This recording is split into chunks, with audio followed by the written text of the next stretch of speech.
May kasama na siyang Allen key, so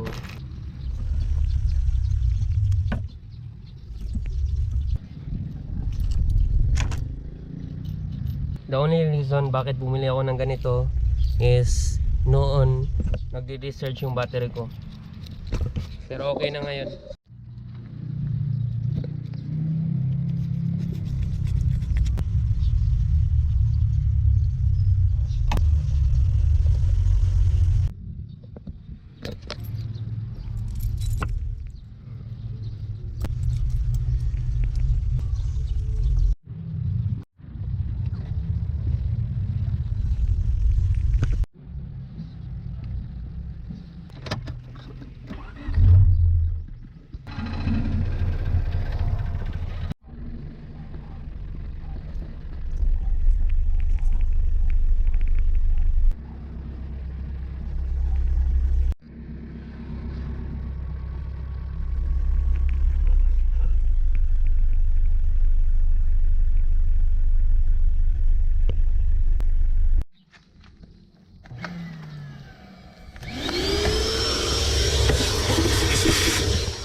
Pupunta tayo ng Robinsons, bibili tayo ng ng pintura, yung red oxide. Bali red oxide yung bibili natin na paint, and then tawag dito, yung color coat is red para sa trunk, kaya nilinisan ko na kanina. Pinapatuyo ko na lang yan ngayon, sakto pagdating natin tuyo na. Update na lang ako guys pag nasa Rob na ako. Bali Santiago tayo pupunta. Dito tayo ngayon sa All Home.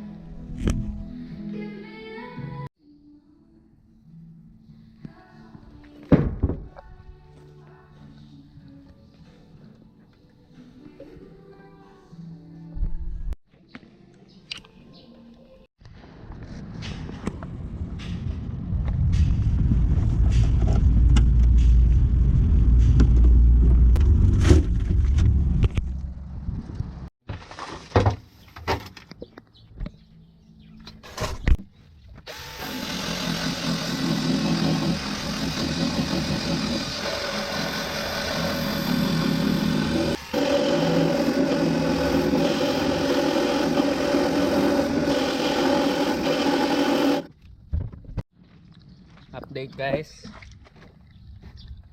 yan yung itsura niya. Ito yung gamit ko, Bosch na drill, yung may wire, kasi laging nalolobat yung yung cordless.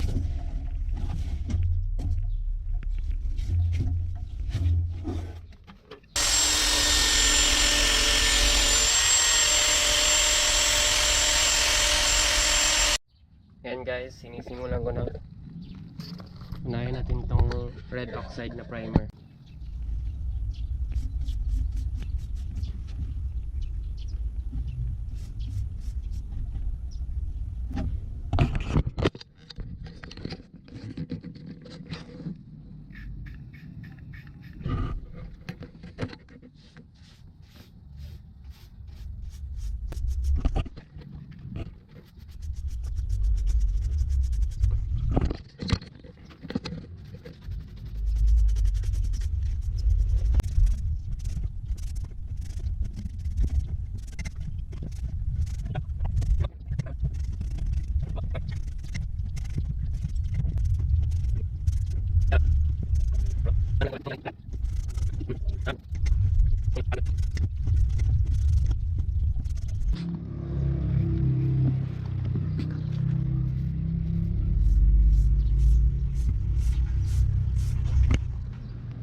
Pinatuyo ko na to siya ng 2 days. Ngayon, ilagay na natin tong quick drying enamel na to, itong International Red.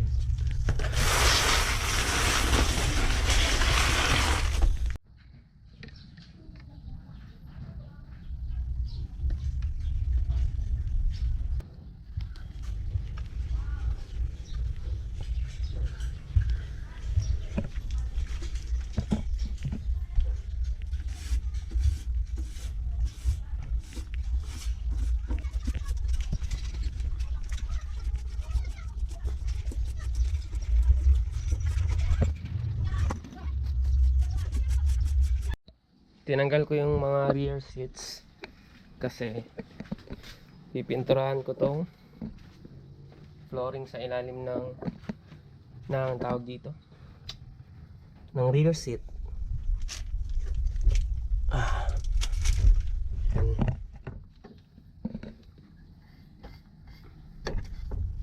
Yung unang paint na nakalagay dito guys is Mr. DIY lang to na paint. Tapos nag-research ako if pwede bang ipatong agad tong enamel without using the red oxide.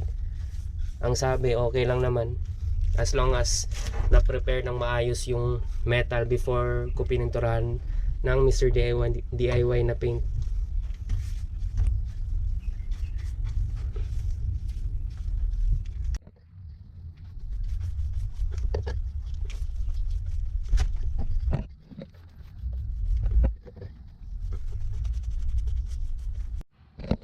Ayan, pinapatuyo ko na lang siya.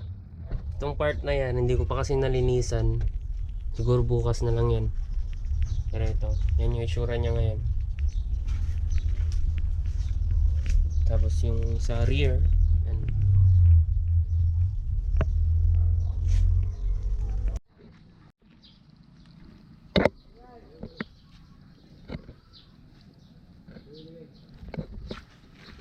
Ganon din yung nangyari dito sa kabila.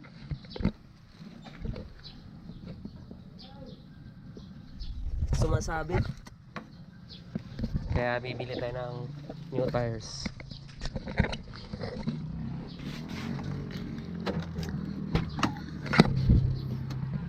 Update sa pininturahan natin. Ayan.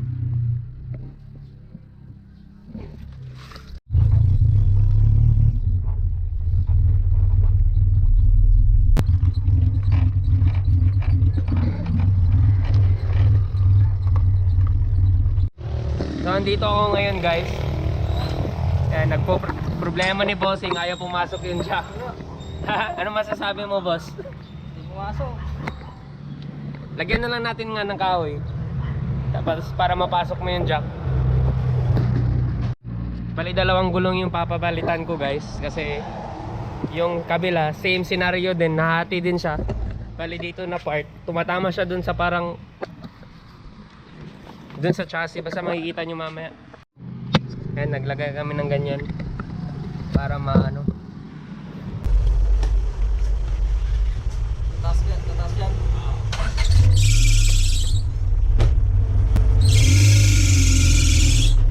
Yan, kaya na.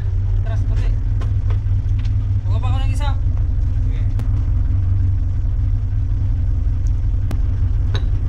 Atras.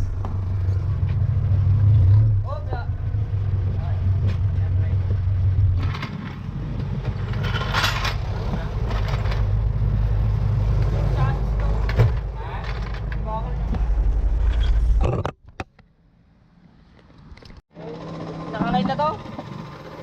Hindi mo pa pinalay. Kasama naman yung alay. Wala, di kami naglalay. Yun o, ba't may alay yan? Ay, ano pala yan? Picturean ko lang pre ha, yung sira.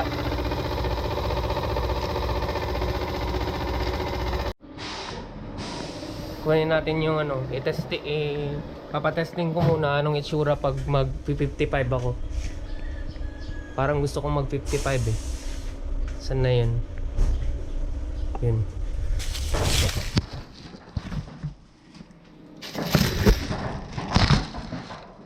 $185, $55, $15. Kung ayaw ko yung itsura, Eh di magpo 45 ako.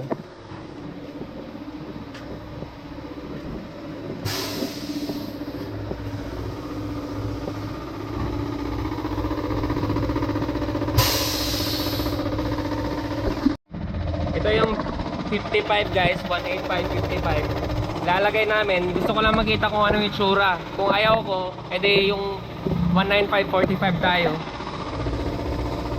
Bali hindi pala siya sumasabit guys, ang nangyari is alignment issue. Ganda putang ina.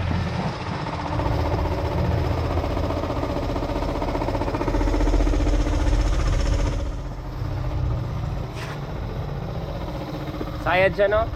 Sayad siya. Pero sa dito sa fender lang.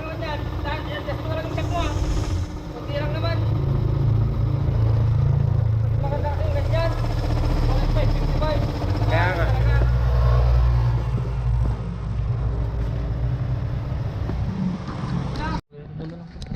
So ayun guys, nakapag-decision na ako. 185, 55 yung gagamitin natin. Pero tatanggalin namin to kasi Arrivo yung ipapalagay ko. Kunin na natin yung Arrivo guys. Ayun, 185, 55, 15.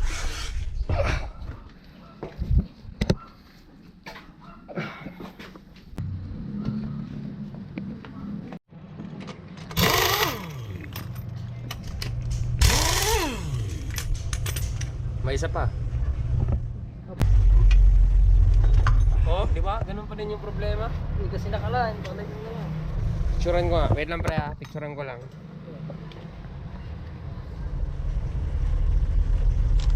Ngayon guys, okay na.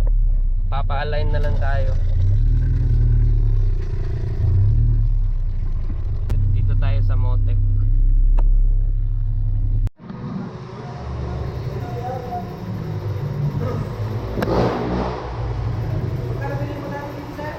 $25.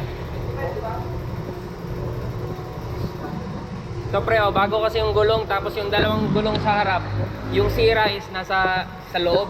Parehos talaga yung dalawang gulong. Tapos sabi naman dun sa shop na yun, alignment daw.